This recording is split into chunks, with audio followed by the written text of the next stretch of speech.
पिछले 2-3 दिन में दिल्ली में केसेस थोड़े कम हुए हैं। बीच में तो एक दिन 180 केस आ गए थे, एक दिन 300 से ज़्यादा केसेस आ गए थे, एक दिन और 150 से ज़्यादा केसेस आ गए थे। तो बीच में थोड़ी घबराहट बढ़ गई थी, इतनी तेज़ी से क्या कोरोना बढ़ रहा है दिल्ली के अंदर। लेकिन पिछले 3 दिन में थोड़े से केस कम हुए हैं। अभी इसको और भी कम करना है और मैं अभी भी अगले कुछ दिन में कैसे होता है उस पर डिपेंड करेगा। मैं उम्मीद करता हूं कि अगले कुछ दिन के अंदर केसेस और कम होंगे बढ़ने की बजाय। कल 67 केस आए थे और कल हमने ये जो 67 केस हैं 2274 सैंपल की टेस्टिंग में 67 केस आए थे।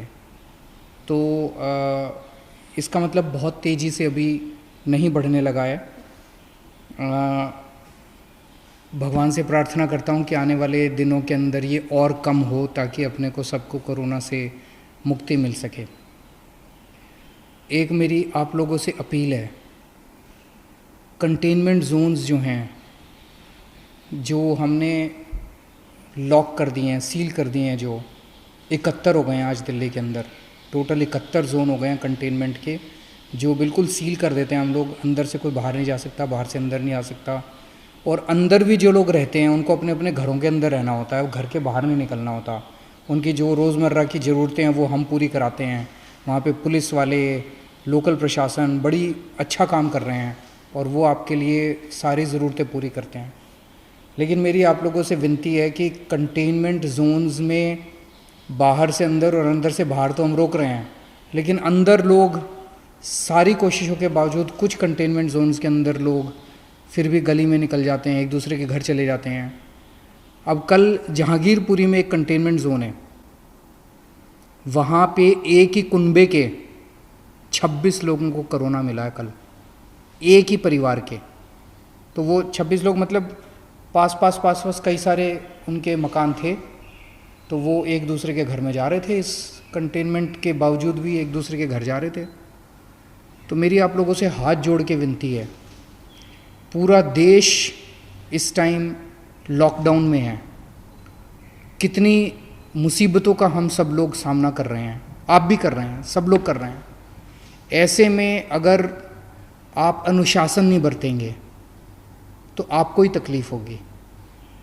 आपकी जान की चिंता है हम लोगों को, आपकी ज़िंदगी की चिंता है हम लोगों को। इसीलिए मैं आप लोगों से अपील कर रहा हूँ।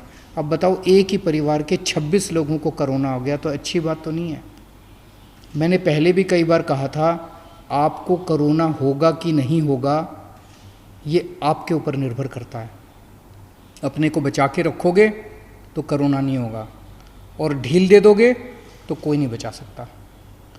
और अगर किसी के मन में ये हो ना कि मेरे को तो कोरोना नहीं होगा, ये भूल जाओ।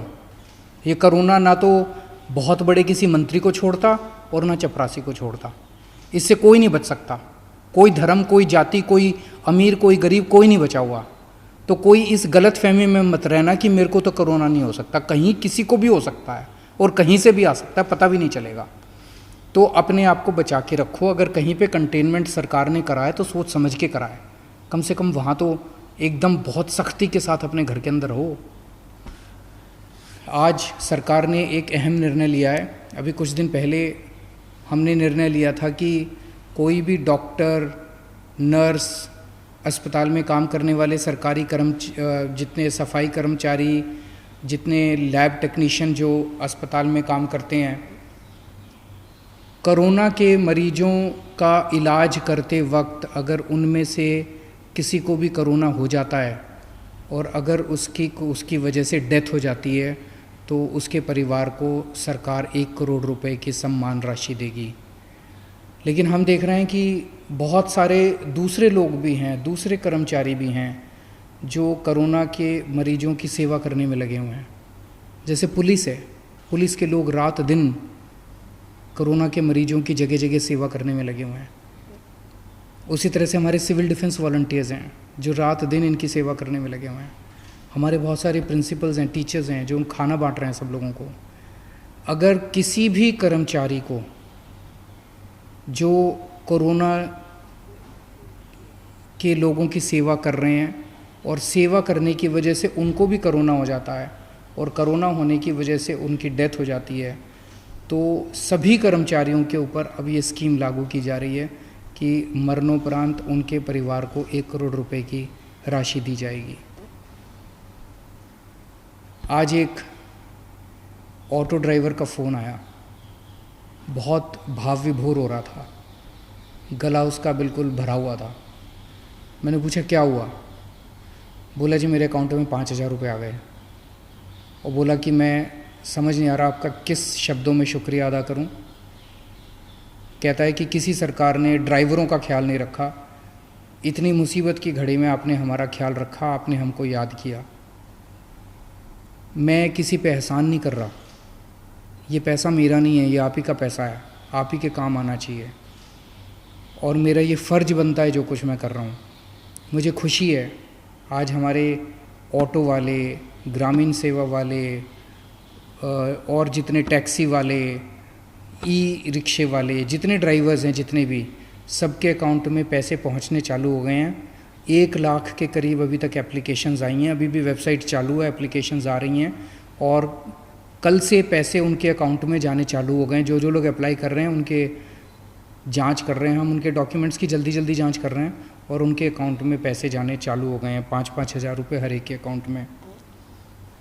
और पूरी दिल्ली के अंदर इस टाइम 60 मशीनें लगी हुई हैं हमारी सैनिटाइजेशन करने के लिए और दिल्ली के काफ़ी इलाकों में सैनिटाइजेशन हो चुका है। जगह जगह मशीनें जा रही हैं।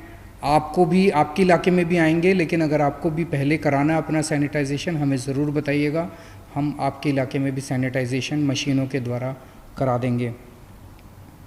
दिल्ली में 71 लाख लोगों के राशन कार्ड हैं, सबको राशन मिल चुका है, कंप्लीट हो गया है। 7.5 किलो राशन 71 लाख लोगों को फ्री में मिल चुका है, वो कंप्लीट हो गया है। इसके अलावा बहुत सारे ऐसे गरीब हैं जिनके पास राशन कार्ड नहीं है, उनके लिए हमने कहा था भाई, हमने वेबसाइट खोली थी कि भाई अगर आपके पास राशन कार्ड नहीं है, आप गरीब हैं, आप सरकार से फ्री में राशन लेना चाहते हैं, आप अप्लाई कीजिए। 31 लाख लोगों ने अप्लाई किया अभी तक, उन सबको भी देंगे। उनको बंटना चालू हो गया है, स्कूलों के ज़रिए हम राशन बंटवा रहे हैं उनको। 3.5 लाख लोग ऑलरेडी ऐसे लोग राशन उठा चुके हैं जिन लोगों को के पास राशन कार्ड नहीं था। 31 लाख लोगों ने अप्लाई किया, उन सबको भी हम राशन पहुंचा रहे हैं, स्कूलों में राशन बंट रहा है। इन सब चीज़ों के अलावा मैं हमेशा कह रहा हूँ, ये इतनी बड़ी त्रासदी है कि अकेले सरकार कुछ नहीं कर सकती। आप सबका जब तक साथ नहीं होगा हम कुछ नहीं कर पाएंगे। मुझे बहुत खुशी है, मैं सोशल मीडिया पे देख रहा हूँ और इधर उधर से पता चल रहा है, बहुत सारे लोग हमारी भी पार्टी के, दूसरी भी पार्टियों के, समाज सेवी संस्थाओं के अच्छे काम में लगे हुए हैं। कहीं पता चलता है किसी को कि यहाँ कोई भूखा है, यहाँ पे किसी को मेडिकल हेल्प की ज़रूरत है, मैं देखता हूँ कि कोई ना कोई आदमी वहाँ पहुँच जाता है। ये धर्म का काम है, ये पुण्य का काम है, यही इंसानियत है, यही सच्ची भगवान की पूजा और यही सच्ची देशभक्ति है।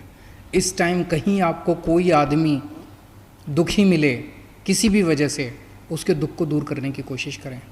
और मैं उन सब लोगों को सलाम करना चाहता हूँ जो इस दुख की घड़ी में एक दूसरे की मदद कर रहे हैं। और मैं भी 24 घंटे आपकी सेवा में हाजिर हूँ, 24 घंटे रात दिन हम लोग लगे हुए हैं। कभी आपको किसी चीज़ की ज़रूरत हो, बेहिचक आप मेरे से संपर्क कर सकते हैं। बहुत बहुत शुक्रिया।